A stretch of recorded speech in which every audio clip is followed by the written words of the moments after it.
Un film qui est bouleversant, qui va bouleverser, je pense, beaucoup de gens, qui va bouleverser les familles et qui va, j'espère, bouleverser les adolescents. Pourquoi j'ai choisi les filles? D'abord parce que, en fait, ça n'a même pas été un choix, c'était pour moi une évidence. Voilà, c'est pas analysé, c'était comme ça. Mais peut-être, si j'essaye d'analyser pourquoi justement il y avait un non-choix, c'est que je suis une fille et que je me souviens aussi des sensations, des révoltes, des frustrations que j'avais en tant qu'adolescente. Donc peut-être c'était plus facile pour moi d'être en empathie, en tout cas, avec les jeunes filles que j'allais rencontrer, parce que forcément, ça me parlait plus, ces adolescents parlaient encore à l'adolescente que j'ai été. Alors Dunia, vous nous disiez tout à l'heure qu'il y avait autant de filles que de garçons qui tentaient de partir justement en Syrie. La différence entre les filles et les garçons, c'est que les filles sont plus facilement sauvées à la frontière. D'abord parce qu'en général, les parents sont plus attentifs aux signes de rupture. Donc ils vont plus être derrière l'emploi du temps de la jeune fille et ils vont plus percevoir qu'elle est en train de se recroqueviller. Et ensuite, des fois, la visibilité est plus visible puisque rapidement, elle va passer par ce vêtement qui cache ses contours identitaires pour justement la dissoudre dans le groupe, ce niqab ou même ce jilbab très couvrant. Pas le foulard, hein, mais vraiment des vêtements qui enlèvent l'identité. Et donc, elle peut être repérée par des personnes et sauvée. Je pensais que c'était vraiment quelque chose qui n'aurait pas pu m'arriver à moi, que ça arrivait aux autres, mais pas à moi, parce que moi, j'étais solide. Et en fait, avec les rencontres que j'ai faites, j'ai lu les témoignages aussi, je me suis rendu compte que j'avais en fait beaucoup de choses en commun avec ces jeunes filles qui se faisaient embrigader. Et donc c'est quelque chose qui m'a beaucoup étonnée et aussi dont j'avais peur en fait. Et je pense qu'il y a aussi ce genre de réaction chez les jeunes de se dire non, ça ne peut pas m'arriver à moi, et de se mettre des œillères pour pas se demander si ça aurait pu m'arriver parce que la réponse fait trop peur en fait. Et donc, du coup de pas... Et moi j'avais ça un peu aussi de rester dans me dire bon alors j'interprète le personnage, ok moi je sais, moi je suis comme moi, ça aurait pas pu m'arriver. Sauf qu'en fait ça s'est pas fait comme ça. On se pose des questions encore plus quand on est jeune sur le sens de la vie. Il y a une quête de sens, d'absolu. Et pourquoi on est là, les injustices nous touchent encore de manière encore plus forte. Quand on tombe amoureux, c'est de manière encore plus forte. On a besoin de s'affirmer, de se révolter. Et il n'y a pas beaucoup de contre-discours. Ils utilisent les réseaux sociaux, des vidéos extrêmement bien faites, qui parlent des complots, qui parlent de tout ça, et ça révolte, ça remue, et c'est là qu'ils s'insèrent dans la brèche et qui vont apporter des réponses qui sont fausses à des questionnements qui sont vrais. Et c'est là que je pense que ça aurait pu m'arriver. Parce qu'à un moment donné, on est face à des angoisses qui sont tellement fortes qu'eux-mêmes appuient et créent et ils viennent attraper leur proie comme ça. Alors Sandrine, vous étiez révoltée quand vous étiez jeune. Donc oui, j'étais assez révoltée, mais je pense que ma jeunesse était malgré tout plus protégée. Déjà, il n'y avait pas tous les réseaux sociaux. Je pense que la vie, malgré tout, était moins dure. Il y avait plus d'espoir pour la jeunesse. Il n'y avait pas ce taux de chômage comme on a aujourd'hui. Il y avait un peu moins cette préoccupation de la consommation, même si ça a toujours existé. Hein.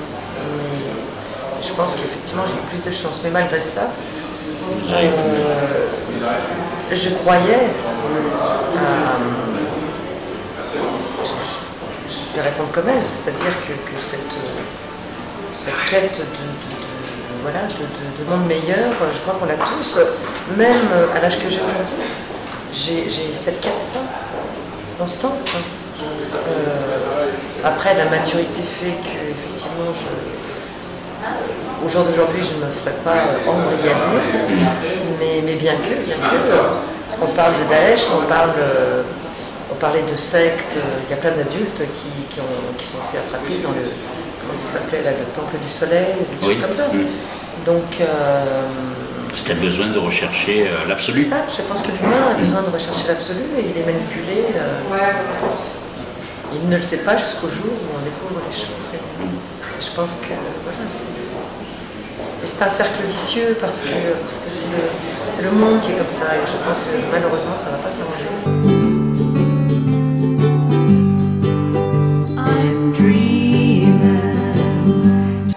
Sacha Wolf, donc votre premier film, un film remarqué. Alors, vu votre carrure, on aurait pu croire que justement, c'est parce que vous étiez un ancien joueur de rugby que vous aviez fréquenté. Et pourquoi Mercenaires? Alors, oui, c'est vrai que moi j'avais envie de faire un film autour du rugby parce que je trouvais que c'était un sport qui n'était pas beaucoup exploité au cinéma et que j'ai toujours adoré. Voilà. Vous avez vu des films qui parlent de rugby et vous avez aimé? Il y a eu Invictus, il y a eu Le Fils à jour récemment. Moi, il y a un film que j'ai beaucoup aimé qui s'appelle Le Prix d'un homme, un film anglais des années 60 sur le rugby à 13, qui est un très très beau film. Qui est un petit peu la référence du coup voilà, pour les séquences de match, les séquences de vestiaire, etc. Mais c'est vrai que moi j'ai toujours adoré les films de boxe par exemple, qui est un genre beaucoup plus, qui est presque un genre en soi. Et voilà, je trouvais que le rugby avait le même potentiel dramaturgique physique que la boxe, mais avec une dimension sociale et collective en plus qui m'intéresse. Mercenaires parce que c'est comme ça qu'on appelle que certains supporters appellent les joueurs étrangers qui viennent dans leur club, des fois même pas étrangers, mais qui viennent pour 1 an ou 2 ans et qui ont cette réputation de venir prendre de l'argent sans forcément avoir beaucoup d'intérêt pour le maillot qu'ils portent, qui est souvent une image totalement fausse. Il y a un côté péjoratif dans ce terme. Pour moi, c'est un terme qui a beaucoup de noblesse en fait. Je le rapproche des samouraïs et plus largement, je le rapproche de salariés.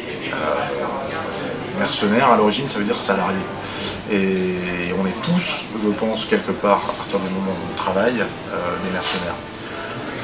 Il y a aussi le côté apatride dans Mercenaires qui je trouve colle assez bien avec les questions d'identité que se pose mon personnage parce qu'il est, coincé un peu entre 2 cultures et il essaye de trouver qui il est.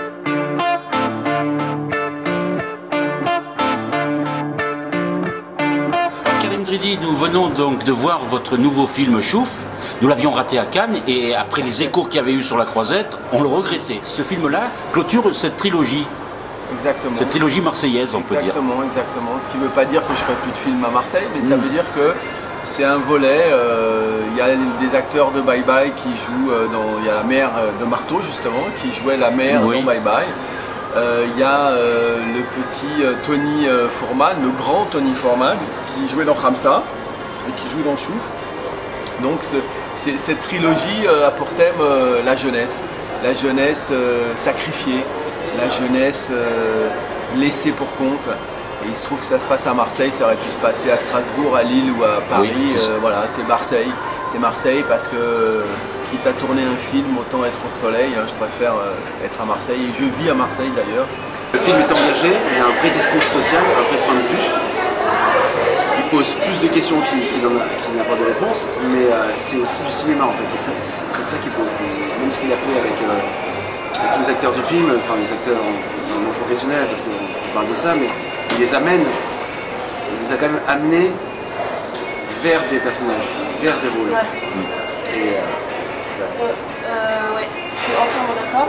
Après, je rebondis parce que vous parlez de réalité de Tartier. Je crois vraiment que là, pour le coup, c'est le réalisateur Karim qui a choisi de poser sa caméra et donc son regard sur un quartier marseillais et qui a voulu parler de personnages que lui aime, mais il n'y a aucune espèce de stigmatisation. Non, c'est pas ça. Voilà. Il n'y a aucun désir de faire une montée en généralité de voilà ce qui se passe dans les quartiers. Non, c'est un point de vue et c'est une des choses qui se passe. Mais en même temps, à côté de ça, ça sous-entend tout ce qui peut se passer de positif aussi. On n'est pas voué à l'échec. Et ça, c'est ce que je voulais toujours dénoncer. Et je l'ai toujours dit. Les gars, on n'est pas voué à l'échec. Les gars, il y a moyen de faire de l'avant en étant dans les cités. La première des choses, déjà quitter la cité. Parce que moi, honnêtement, je vais être honnête avec vous, c'est un peu un piège, la cité. C'est un aimant. La cité, c'est un aimant. Ça t'attire. Donc automatiquement, tu n'arrives pas à t'en sortir. Dès que tu mets un pied en dehors de la cité, un jour, 2 jours, un mois, c'est là où tu vas avoir plusieurs portes. Mais sur le coup, tu restes dans la cité tous les jours. Tu as un bug automatiquement. Plus, je vais être honnête avec vous, les réseaux de shit, la drogue, ça ne nous a pas aidé. Un peu tard, ça t'endort toute la journée. C'est sûr qu'on est tenté. Au final, il reste tenté. Voilà. Tu es né dans ça. Tu vois tes grands frères faire ça. Oui. Tu vois tes collègues faire ça. On pense qu'il n'y a que ça. Ouais, tu te dis, je peux réussir que dans ça. Tu te vois dans ça après. Tu te dis pas, non, je peux réussir ailleurs. Encore pire dans le cinéma, tu vois. Et dans la musique, même nous, tu vois, on fait. Il n'y a pas vraiment grand monde qui nous a aidé en indépendant. Et c'est dur en indépendant. Et bon, voilà, c'est pour ça, des fois, tu baisses les bras, comme je vous ai dit. Exact. Et après, voilà, mais en vérité, il ne faut pas lâcher là-bas. Voilà, c'est ce que vous diriez. C'est ce que vous diriez aux jeunes. C'est parce que ça, c'est votre message à vous. On se croit en toi. C'est le message qu'on a toujours fait dans le rap. Notre groupe, c'était 1143. Mais on disait toujours 1143. On se croit en toi. C'est-à-dire que, voilà, quoi, c'était. Ne lâche pas les bras, baisse pas les bras. Tu peux réussir. Baisse pas les bras, lâche pas l'affaire.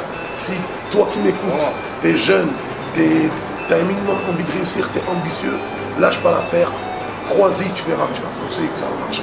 T'inquiète pas, tu seras jamais déçu. Et vous vous êtes rendu compte qu'avec la musique, maintenant le cinéma, vous apprenez des choses que vous n'appreniez pas dans les quartiers? Vous découvrez. C'est un contraste, la vérité. Ce que vous disiez, il faut sortir. Il faut sortir. Comme il a dit tout à l'heure, on n'osait pas faire un casting. Pourquoi pas? Pourquoi tu ne vas pas essayer de faire un casting? Et essaye. Il y a des choses qu'on hésite à faire, on n'ose pas surtout. Mais quand tu oses à un moment donné, quand tu oses, ça réussit. Est-ce que vous avez, à travers les personnages, reconnu des personnes que vous pouvez voir sans les fréquenter, mais en même temps, c'est cette réalité-là que vous avez vue aussi, de près? Bien sûr, c'est tout à fait ça. C'est tout à fait ça. Le film décrit vraiment tout ce qui se passe dans les quartiers. Tout. Il n'y a rien qui est faux. Il n'y a rien qui est faux, tout est vrai. Il n'y a rien qui sort de nulle part. Et oui, j'ai connu beaucoup de personnes. Il y a beaucoup de marteaux, il y a beaucoup de Reda, il y a beaucoup de Sofiane, il y a beaucoup de Rachid, il y a beaucoup de gâteaux, il y a beaucoup de blancs, tout le monde. Il y a beaucoup de personnes comme ça dans tous les quartiers de Marseille, malheureusement. Oui, il y a des flics pourris. Il y a des politiques qui se servent aussi de ça, il faut le dire aussi. Il n'y a pas que des flics. Voilà. Oui, non, il y en a.